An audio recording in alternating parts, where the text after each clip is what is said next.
సభాయ నమః. వేదికను అలంకరించిన పెద్దలందరికీ నమస్కారం.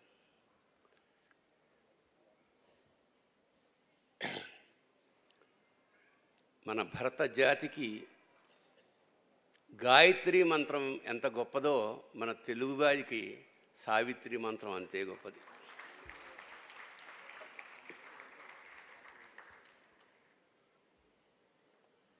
ఇందాక సంజయ్ కిషోర్ చెప్పాడు, మా ఇంట్లో 3 బ్లాక్ అండ్ వైట్ ఫోటోలు ఉంటాయి. సావిత్రి గారిది, ఎస్వి రంగారావు గారిది, సూర్యకాంతం గారిది. ఈ ముగ్గురు నాకు చాలా ఇష్టం. మా డైనింగ్ హాల్లో సూర్యకాంతం గారిది పెట్టుకున్నా, ఆవిడ చూసి ఇన్స్పిరేషన్. చాలామంది ఉన్నారు వేదిక మీద, ఎక్కువ సమయం తీసుకోకుండా సావిత్రి గారి పట్ల నాకున్న అభిమానాన్ని కవితా రూపంలో. నవరసావిత్రి, త్రికాలాలకి అతీతమైన త్రివిక్రమ స్వరూపం, నటరాజుకి స్త్రీ రూపం సావిత్రి.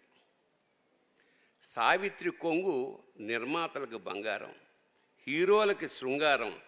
ఆవిడ కన్యాశుల్కంలో నవ్వితే మధురవాణి డంగైపోయింది. మాయాబజార్లో ఘటోద్గచుణ్ణి అనుకరిస్తే రంగారావే కంగారు పడ్డాడు. ఆమె నాయిక అయితే ప్రేక్షకుడే నాయకుడు, ఆమె చెల్లి అయితే ప్రేక్షకుడే అన్న, ఆమె పార్వతి అయితే ప్రేక్షకులంతా దేవదాసులే. కోమాలో ఆమెను చూస్తే పాడుబడ్డ బావిలోలే తేలే చందమామలాగా, పతనగైన విజయనగర సామ్రాజ్య వైభవంలాగా, శిథిలమైన 1000 స్తంభాల గుడిలాగా ఉండేది. ఓడరేవులో లైట్లారిపోయిన ఒంటరి స్తంభంలా ఉండేది. నభూతో నభవిష్యతి. ఒక్క సావిత్రికే ఈ వాక్యం వాడచ్చు. స్వస్తి. 4 ముక్కల్లో ఇంకా చెప్పలేనంత చెప్పేశారు భరణి గారు. ధన్యవాదాలు భరణి గారు. ఇక ఇవాల్టి సన్మాన కార్యక్రమం